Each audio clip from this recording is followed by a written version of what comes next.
Hello, everyone, and welcome to the Future Space. I'm your host, Daniel Fox. Our guest today is Jose Acain.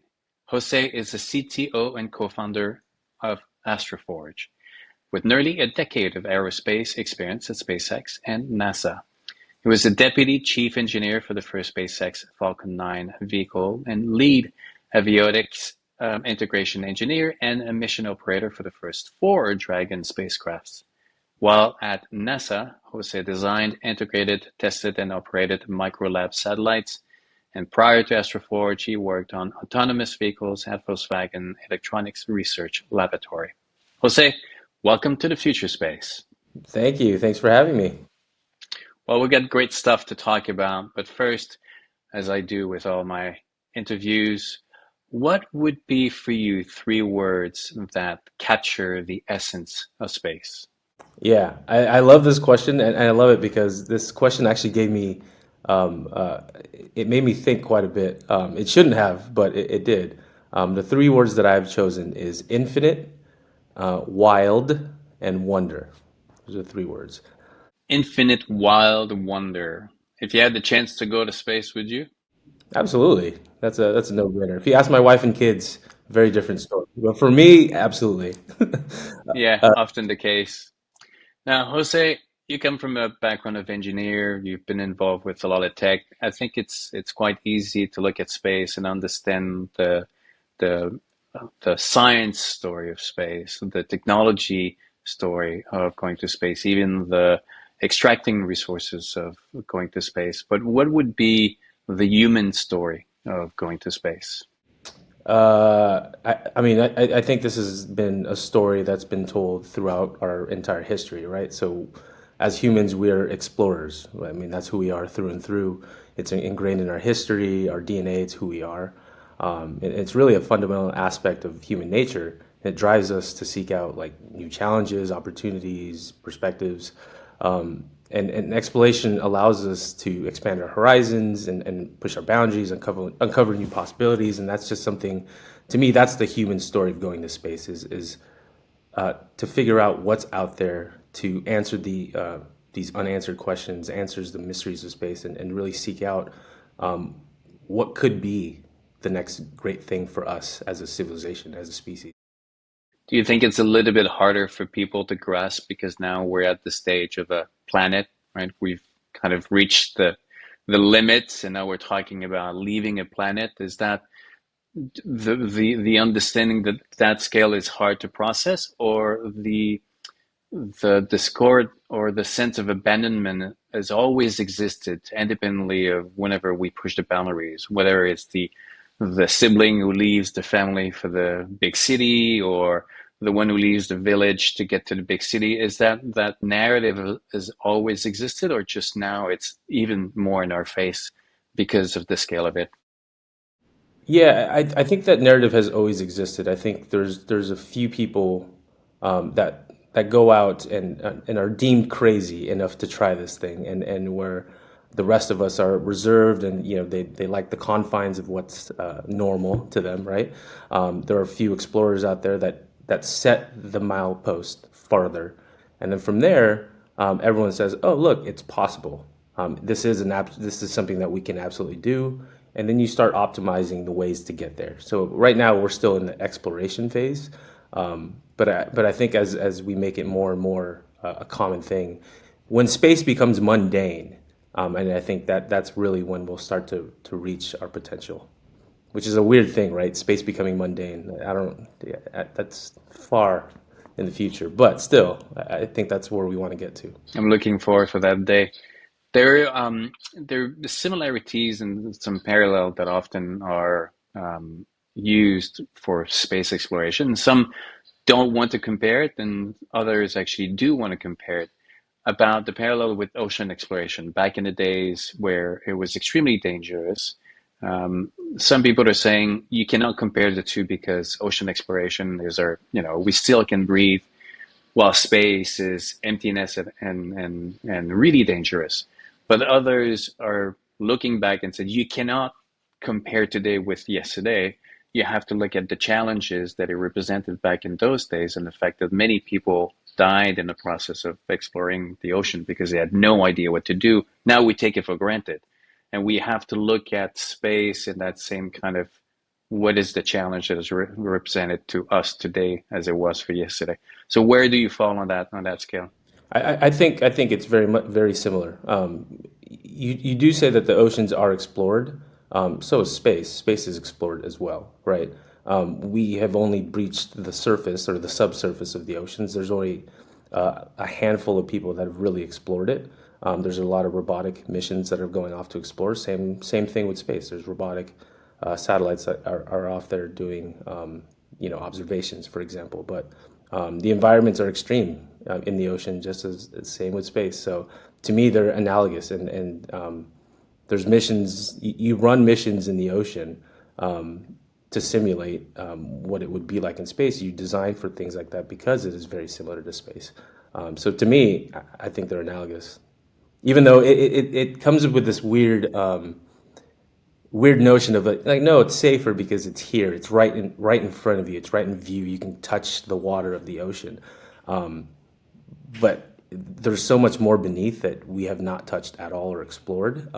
So to me, it's very much might as well be space, right? That it's so vast that we haven't even explored the majority of it. And I would even push it a little bit more than it's actually safe or exploring today. It's safer than it was back then because the human cost of exploration will never be what it was. Like back in the days, if you want to know what was the weather in Antarctica, then you had to physically go and spend the winter in Antarctica and die in the process. When they did the exploration, they would, take the settlers and hundreds of thousands of them died in the process because they were just blind in, what they were embarking. That will never happen again today. Right now, we have drones and rovers on Mars. We're going to have, satellites or rovers on the moon collecting the information, so that by the time we do show up, we're not blind. We're aware of the risk. So it's a bit different. Now, Jose, I wanna kind of before we get into your journey, I do want to mention that we're talking right now at the eve of um, probably, hopefully, a milestone event for a lot of people, but also for your company. Because on Thursday, if everything works out fine, we have a company that will be landing on the moon, in which your company is somehow tied to. Do you want to explain all that story? Yeah, so Intuitive Machines is set to land on the 22nd of February, and it will be, the first commercial company to successfully land on the moon in quite some time. And we are tied to that as a company because we have purchased a rideshare slot on their second mission to go out to one of our target asteroids. So at AstroForge, what we're doing is going off and extracting platinum group metals from near-Earth asteroids. Just to give you some context of what the company is, so we're hoping for a very successful landing because there's some implications potentially if it doesn't go as planned. But all signs seem to be very nominal, so we're very excited for that moment. And when is that launch plan? It's planned for the end of Q2 this year. And I believe that's going to be your first official launch for going to space, correct? Yeah, it's not the first one to go into space. We sent out our first version of our refinery early last year. This will be the first one going to deep space, and this will be the first commercial deep space mission if successful. Now, so AstroForge, the concept is going to mine asteroids, right? Now going to the moon, you're picking an asteroid. How do you pick up an asteroid? Do you guys have like a map of asteroids on the wall, and then you all line up with darts and you go, you throw a dart and this one, we go for this one? Absolutely. Man, I wish it was that easy. If I come to work and I pick up a dart and I go, boom, that's where we're going, that would be amazing. That would mean that we've mapped so many asteroids that it doesn't matter where the dart lands. No, I mean it's quite a bit exhaustive process in selecting the asteroids. The main things that we search for in our selection criteria is the first thing is one, is it a metallic type asteroid? And the metallic type asteroid, the reason why that's important is because the concentrations of platinum group metals, which is the metals that we're going after, is much higher, 16,000 times higher concentrations than found here on Earth. The second thing is, can we access it? We have a certain amount of delta V. We have a small spacecraft, around 200 kilograms going out there. We need to be able to access this thing. And the third thing that we look for is repeatability, repeat access. So great, we can get there, but if it doesn't come back for another 300 years, what's the point? So we want to make sure that we can get there over and over again with minimal blackout periods over 5 years, so we can repeatedly mine it. There's a public database. JPL has a small body database, and observatories have public data that we can look for observed asteroids. There's estimated to be around 10 million of them, but right now 1.4 million have been observed and tracked. So we use that data to really weed down which targets we go after. Now, you mentioned something about the type of asteroid, and you want a metallic one. And I'm pretty sure that there's a lot of people who thought that asteroids were just a asteroid. They're all the same. It's just a piece of rock, that floats in space, and sometimes it's the Earth. So, how many different types, and within those types, you said the metallic. How many different metallic types of asteroids do we have? Yeah, so in the population, the metallic types are the smallest. So there's about 3% of the total asteroid population. And again, in the near Earth space, near Earth asteroids, there's about estimated to be about 10 million of these things, ranging in diameter from like 10 meter all the way to the order of kilometers in diameter.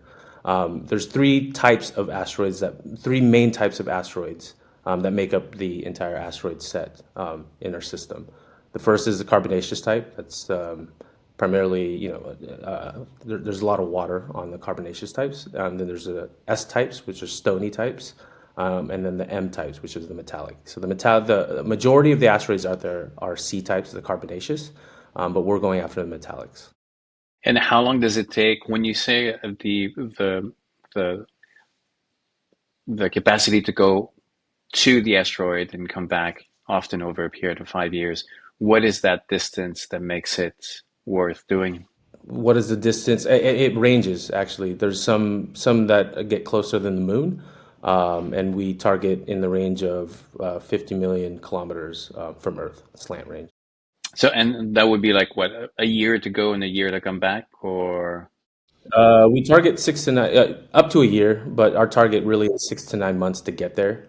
About 3 to 6 months to process on station on the asteroid, and about 9 to 12 months to get back. And we do a direct re-entry to Earth to return the samples. Now, it's funny, last week I was interviewing two students at Arizona State University. And we were talking about space mining, and one of them mentioned some of the questions that need to be answered. And one of them that totally surprised me was import taxes. If it comes from space, what are the taxes import that are going to be applied to the metal? Is that something that right now you guys are concerned about at AstroForge? Look, if we come to that problem, I think we would have been successful, and I'm happy to tackle that problem head on when that happens. We have talked about the import, and that's really dependent on where we land as well. And that's really where the topic of conversation came up, is if we land elsewhere outside of the US, what is the import and export of that material, and what is it based off of, right? Like, it doesn't really quite make sense. And I think that's the great thing about disruptive technologies is it's good that we're talking about this now, because the regulatory framework for this is very loose. And I think as the disruptive technologies typically happen first, and then the state entities, government bodies, they can say, "Oh, great, we need to regulate this because this is going to spiral out of control really quickly." So the fact that the conversation is happening is a great thing. But again, back to your point on answering your question, we have thought about it, but we have not thought about it to the point of acting on it. I think once we get the samples back, I'll take that as a win, even if we have to pay 90% of import tax for that first sample. That's a huge demonstration. Look, we brought back material from an asteroid. Great. Happily pay 90% import tax. Yes, we did it Yeah, yeah, with the tax, yeah. sales tax. Now we can move. Now we Now can we can move move and to we can bringing talk down about that sales tax quite a bit, but let's demonstrate it first. exactly. Now, Jose, what is like, were you always from a young age wanting to be an engineer in the space industry, or was it like, were you zeroed in on your destination, or it was more kind of going in different places and here you are now? What is your journey? Um, that's an interesting question. I was born in the Philippines, and a lot of my TV, a lot of my dreams were was I don't know if you've ever heard of the show called Voltron. Voltron was a it's a robotics in space basically, and that's always been like, man, I really want to do this, and that's really what set me off in the path of wanting to do robotics, wanting to go into space. But I never set out. It was never a thing where I have to 100% do this. I've always taken every opportunity at face value and said like, what can I learn from this? I'm just someone that wants to learn, and if something is fun for me and I can learn something from it, I take that on. So no, I've never been zeroed in on. I want to be a founder at an asteroid mining company. That's never been my dream. I saw it as an opportunity to do something that's helpful for humanity and that pushes the boundaries of technology and what's possible. And that's why I'm in it. I started off in university and got started operating satellites for NASA through Santa Clara University, and that was amazing. And I worked at NASA shortly after, working on their CubeSat programs and other lunar programs and kind of these experimental programs on building modular spacecrafts, and that was great. And the thing that was really frustrating about that experience was when you talk to colleagues about projects they've worked on for 10, 15 years, sometimes these projects get cut off, right? And you work 10, 15 years on these things, and they all of a sudden the budget's cut, and that satellite is shelved for life. Like you never they've worked 10 to 15 years of their life, and they'll never see space. And that was absolutely frustrating for me. And I don't think I can spend that much time and not see it do something. And that's kind of what set me off on trying to find something else that was more impactful. Sure, it generates technology. Sure, it generates science and experimentation when you're building that new tech. But at the same time, if it has no impact on anyone else, like what is actually the point of what we're doing here? And that's why SpaceX to me was very much it's impactful and something that I was drawn to because they were making access to space affordable and more frequent. And to me, if you enable that, you enable these technologies that are sitting on the shelves, the availability to go up there and do what they're meant to do, right? So yeah, so I started at NASA and went to SpaceX. There was a few jobs in between there where I was trying to figure out, do I really want to go to space, or do I really want to be in space? Because NASA was, it was great, but at the same time was not my thing. But ultimately ended up back in space.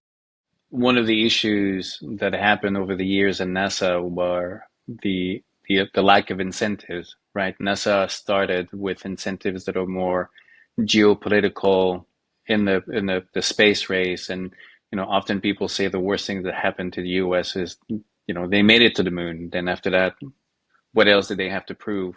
And the science, the technology was not there to keep up and move it to the commercial until the commercial incentive became available.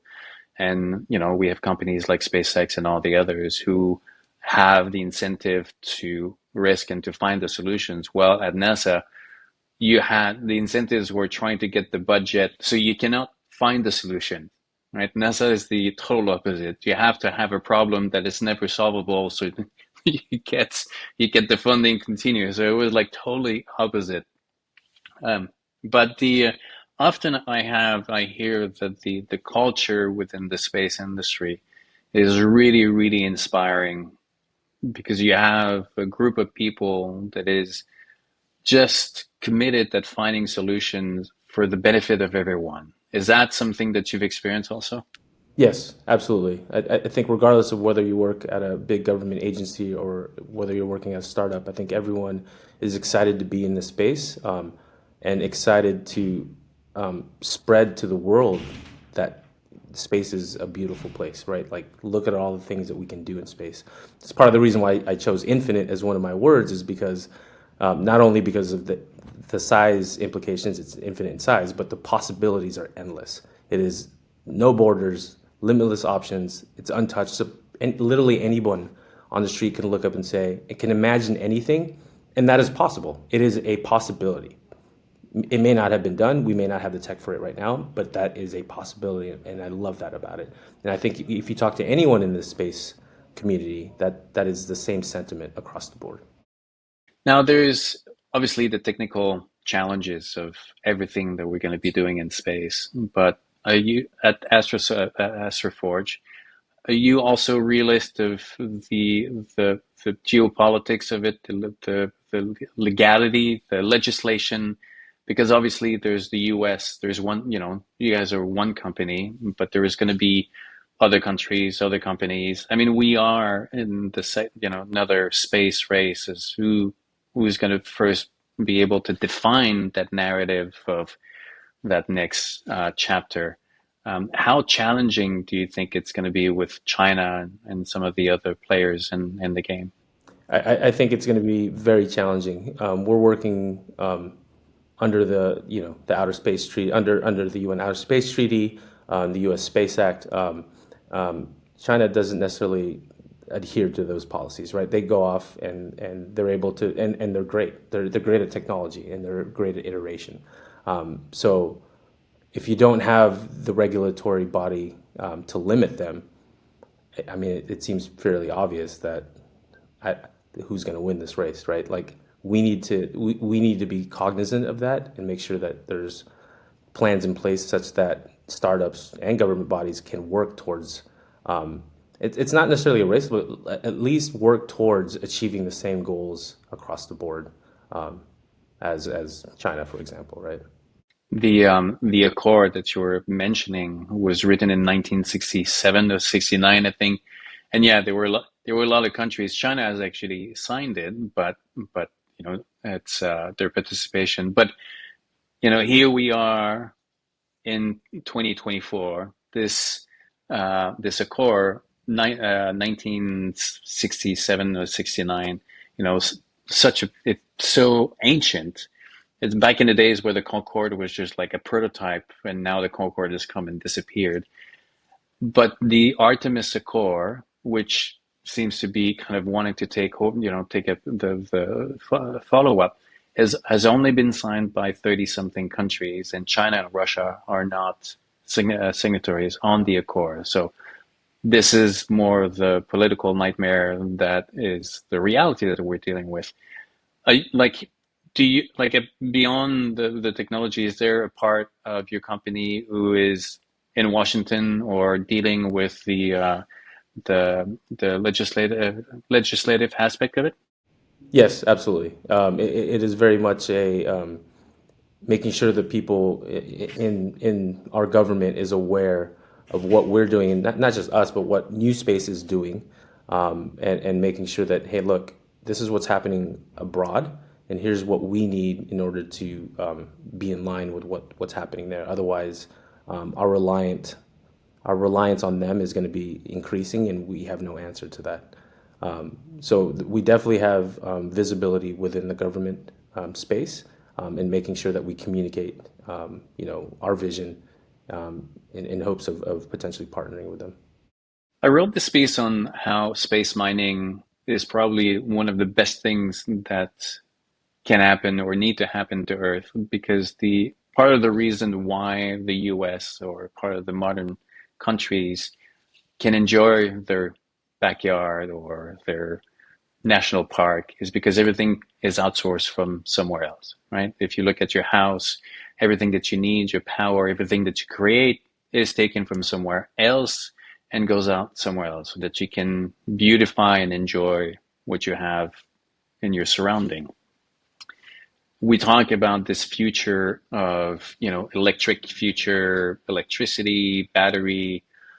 This is just moving one problem to another. You still have a lot of extraction, you still have a lot of processing, and right now that extraction is in countries that are not extremely stable, or it's China, or it might be, under the Amazon forest.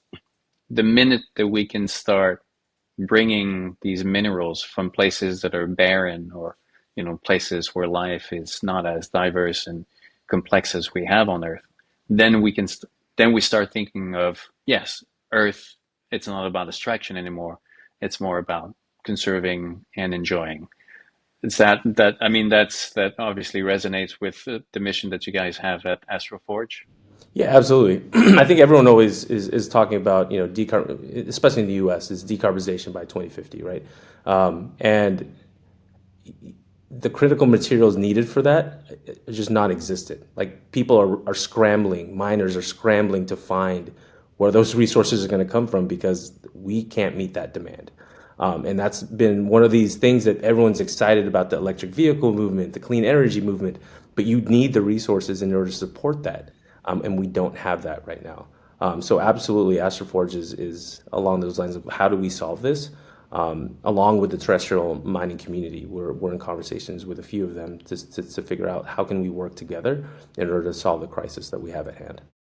Are the actual mining companies right now on Earth in like following the, because I haven't seen really their names associated or funding or wanting to be involved, or maybe because it's not in the news, but are they participant listeners avoiding the reality, or what's their situation?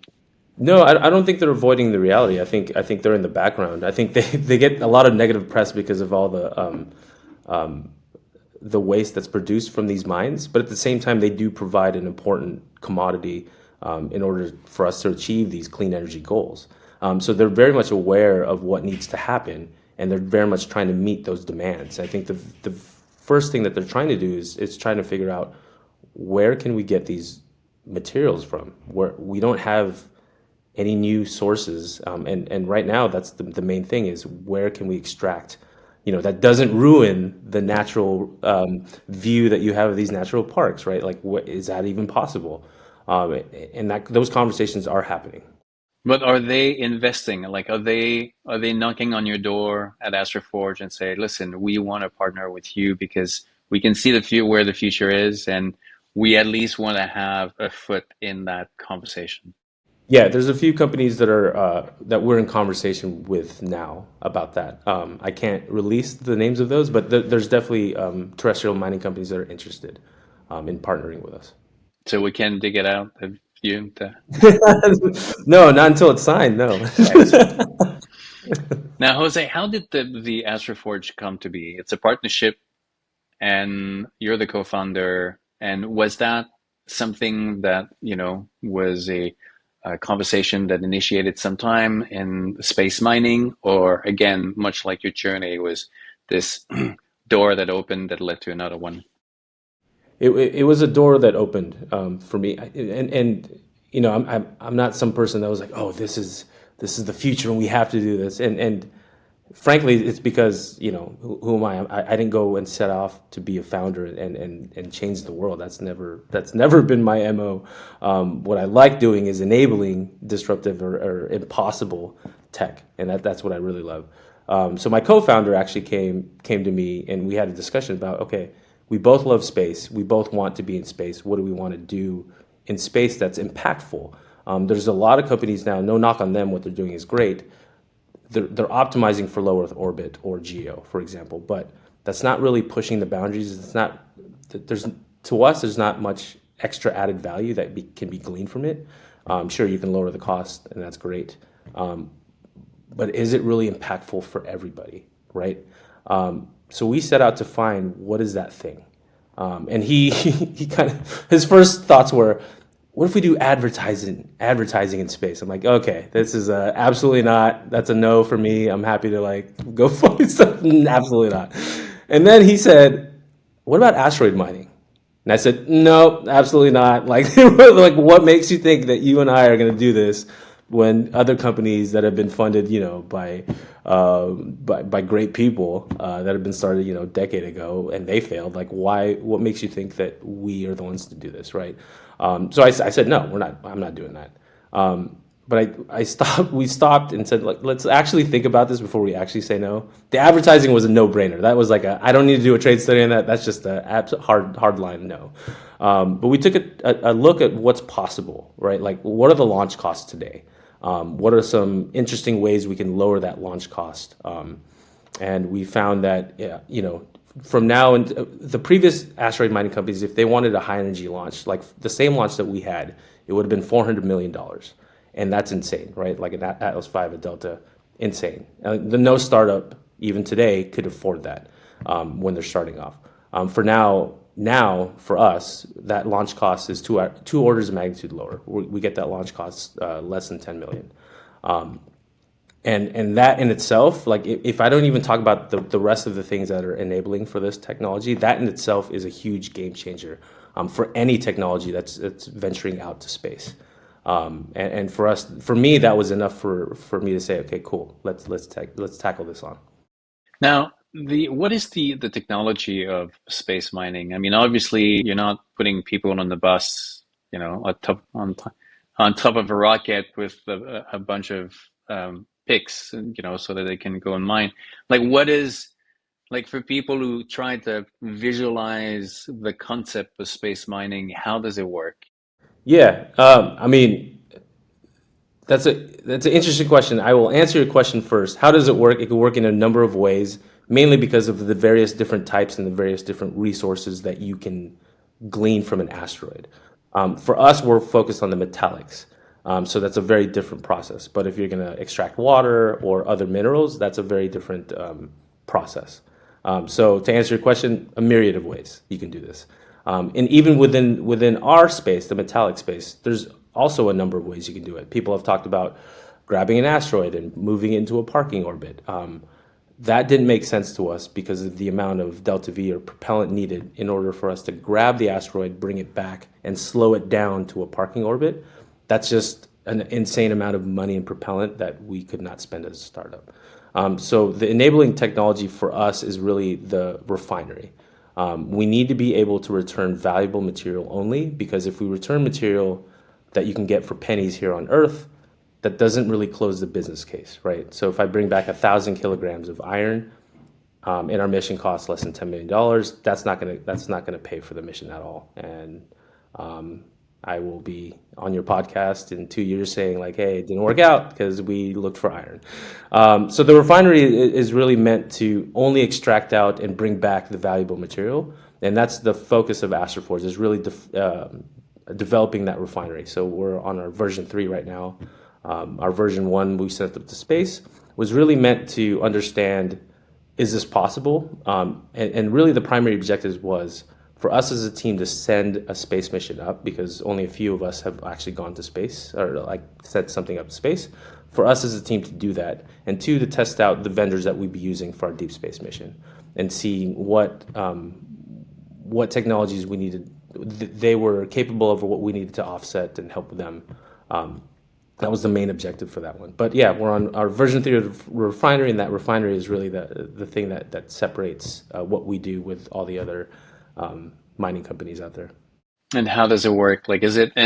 How does it work, and what size of asteroids? Because I've seen some of the companies, they're targeting smaller, where they gonna wrap around and then use solar energy or something else. Like, are you talking about something that is much on the smaller scale, or big, where you land a rover and it starts refining, or how does it work? Yeah, so we're targeting the smallest one we're targeting is about 20 meters in diameter.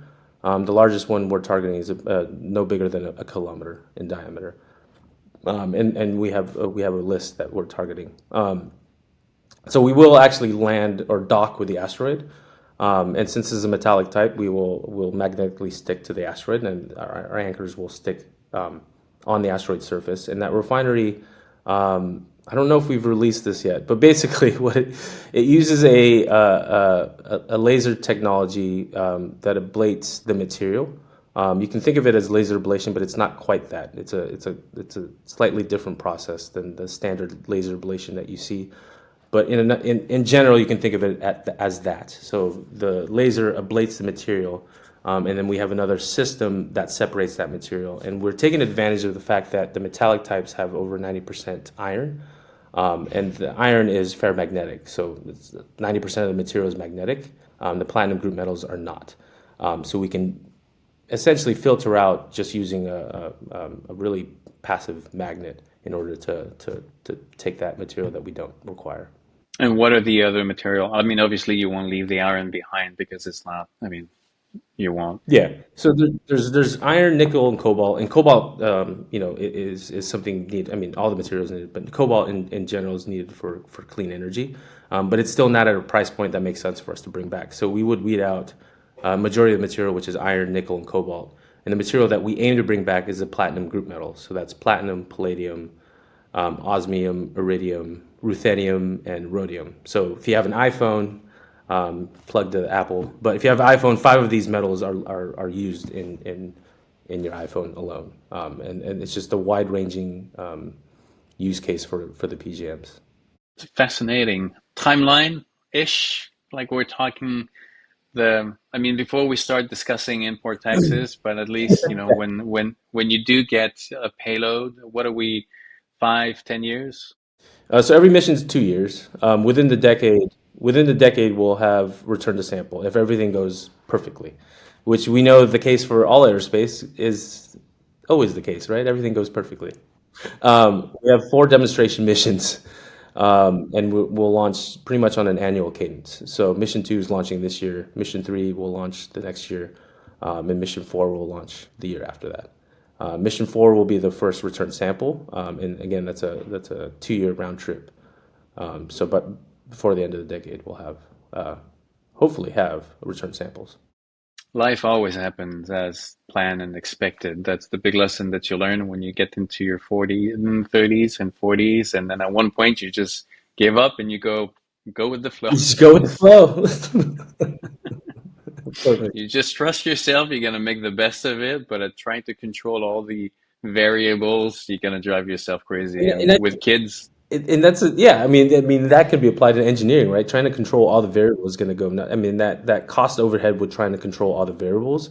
You can see why big government agencies have these missions that cost in the order of billions because they're controlling all the variables, and that's great. That means that it's going to be a successful launch or at least 99% success, right? That's huge, and you want to do that because you're accountable. You're accountable to the taxpayer dollars.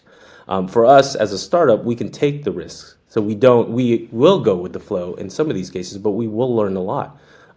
There's some things that we say like, okay, great, 70%, this is fine.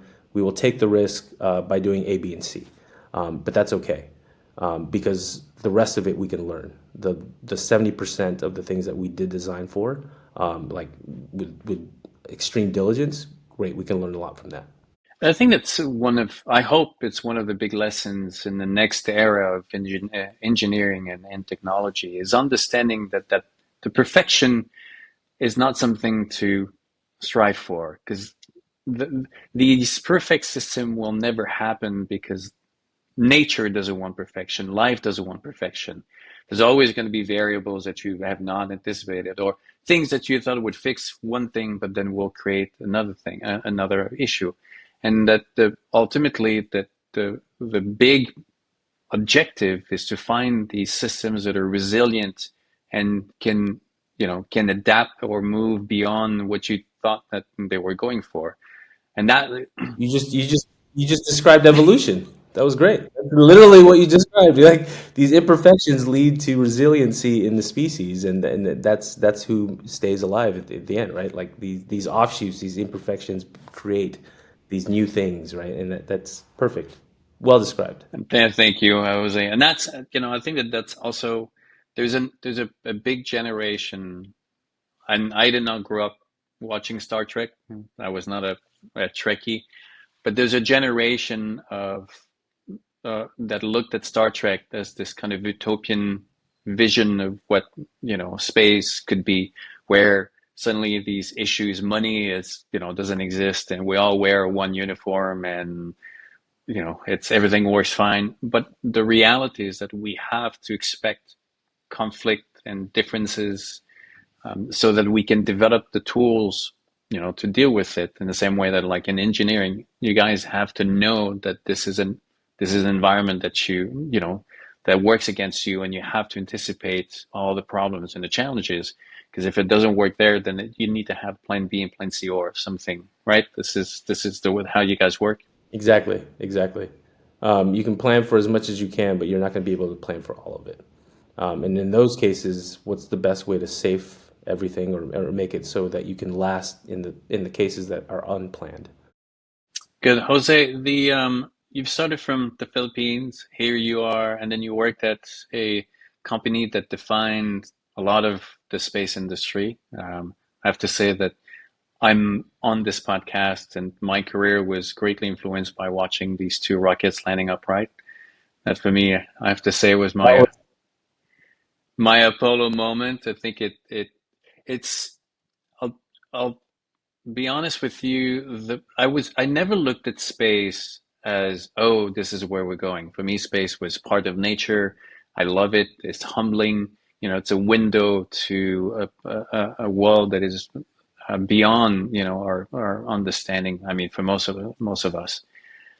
But seeing these two rockets landing upright, my brain flipped, and then I saw space as, this is just the next frontier, and all this has just been time where we can find the technology, and we're going over there. And I was like, okay, this is big. And so thank you for being part of that. Of course. No, I think that's NASA has these great images of from James Webb and Hubble, and it's all used obviously for scientific purposes. But to me, the great part about that is it's used for global outreach. This is the beauty of space. Those two rockets landing, this is what we're capable of. What's next out there for us? What else can we do that we have not previously thought we could do? And I think that's like the great thing is bridging those two things of here's this off-world picture of that Hubble took or James Webb took, and here's where we're at now, and how can we bridge that gap, and how can we get there? And I think that's, you talk to anyone in space, and they're actively working towards bridging that gap. It's still so counterintuitive when you watch those things landing. Your brain goes, wait, is it? No, that's not. It was counterintuitive to the engineers that designed them early on. When that idea got brought up, everyone went, "What? What are you talking about?" Crazy. With that in mind, with all the background, with these industries, technology, now you're talking about space mining. You guys are really tackling the impossible. What would be Jose's three words of wisdom for anyone who would like to find inspiration? Ooh, find inspiration. Three words or three sentences? Well, it can be said. No, I'll do words. We'll do words. We'll do words. Um, fun, um, passion, and hard work. I'm gonna squeeze that in. Hard work. It's a little. It's four, but like a little that. I think to me, following the fun, regardless of what you do, I think everyone that's coming up from university or school is always ingrained of like you got to find the thing that you're excited about, and I think there's this preconception of when you find that or when you go off after college and you find that work, that's what you're going to be doing, and I don't subscribe to that at all. I think you find the fun, you work hard, and you really find the passion and the fun in what you're doing, and you take that and go to the next thing that drives you. And I think that's the most important thing in order to find a fulfilling and impactful career. Because if you're not having fun and you're not doing something for you, it's not going to translate at all. And you have one life, and there's not you have one life to live. So why be bored at that thing? Go off and enjoy it. And it's not just for a career. I mean, for the family, it's the same thing, right? Having a family is hard work, but you need to find the fun. You need to find the fun, because otherwise, if it's not fun, then you have to reassess what you're doing there. Absolutely, 100%. Jose, it was a pleasure. I'm so, like, you guys are like leading the pack in what can be done. And this is so inspiring. And that's, that's one of the reasons why I keep, like, we used to look at exploration with a sense of awe because like it was opening a window to a world that was so beyond, right? And our we had not fallen into this image of we're a bad species and everywhere we go we destroy everything. Therefore, these people who push the boundaries, it was an attraction. Now, if there's been a change of story. We think that we are not a good species, and everywhere we go, we're gonna we're gonna mess it up in the same way. And so there's like we have to change the narrative. We have to change. We have to reconvince people that that messiness had a purpose, but we're doing it with the best intentions. So companies like you that do it for the right reasons and try to do it right is always inspiring. So thank you. No, thank you. Thank you for having me. I think what you're doing on this podcast is amazing, to spread the knowledge and the excitement of what is possible out there in space. So thank you. I'll come down in LA soon, and then I'll Please. excellent. I'll see you soon, Jose. Thank you so much. Thank you. Bye.